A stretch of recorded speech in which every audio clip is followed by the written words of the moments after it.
Welcome to this special broadcast. We're coming to you live from Evian in France, which is where the all-important bilateral meeting between Prime Minister Modi and President Trump is taking place. In fact, it is going to begin any moment now. It's been delayed by about 40-odd minutes or so because of the stretched meetings that went on as part of the G7 outreach session. This meeting is absolutely critical. It's absolutely essential because it's the first time in over 16 months that both leaders will be meeting. The last time they met was in February of 2025, within a few days after President Trump got re-elected for a second term. But a lot has happened in the last 16 months. Most proximately, most recently, we've had the issue of the 3 Indian sailors who were killed in U.S. Navy fire. That is an issue that Prime Minister referred to in his G7 opening comments yesterday. Not directly, but he did say that seafarers need to be safe and that international waterways need to be safe. Will he directly take up this matter with President Trump when their meeting begins any moment now? The second issue, of course, and it's been hanging fire for the better part of the last year, is the trade agreement. The interim trade agreement is still elusive.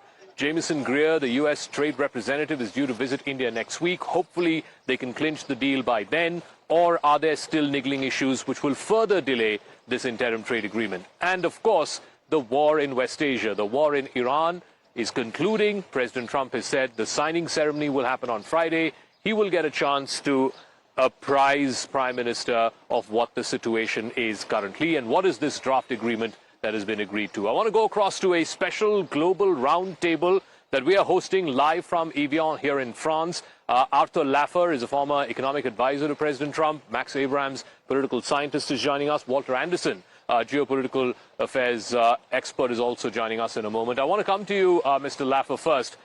Before I come to the sailors issue, which of course is the most recent and most proximate one, I want to talk about the more substantive issue, which has been a big wedge in this relationship over the last year, and that is on trade and tariffs. India is perhaps one of the last major countries that is yet to sign up an interim trade agreement with the United States. Do you see that issue being brought up in the meeting today? And how can both leaders signal to their respective trade negotiators to, for want of a better phrase, just get on with it?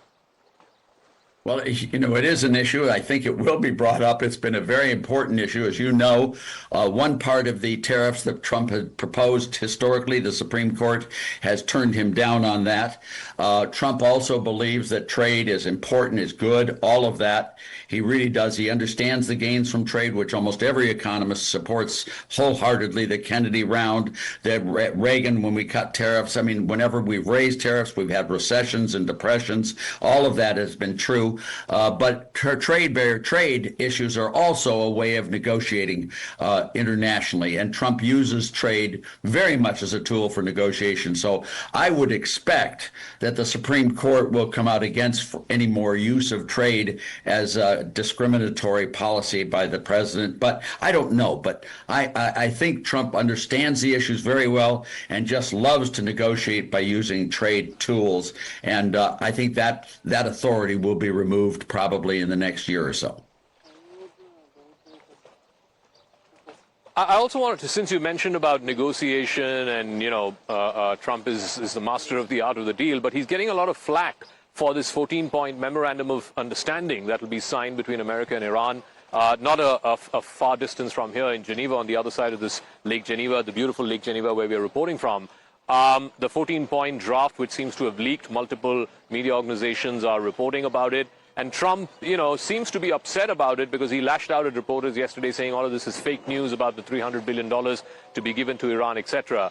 How much pressure is there on Trump to end this war quickly and to show to the American people that he's won? Yeah, well, he's under a lot of pressure from all aspects, all parts of the spectrum there. And what he has done is the most amazing thing I've ever seen. He's defanged Iran. He's made them not a player for quite some time. And I think that's just wonderful. Now, the details that you're talking about here are very, very important. A lot of pressure is put on Trump in all sorts of directions.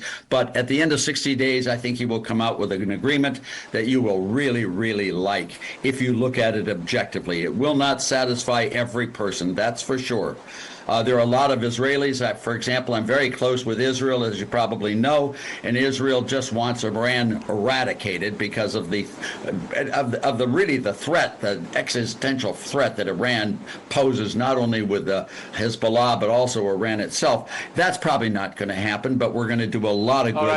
All right. I'm sorry to interrupt you, Mr. Laffer.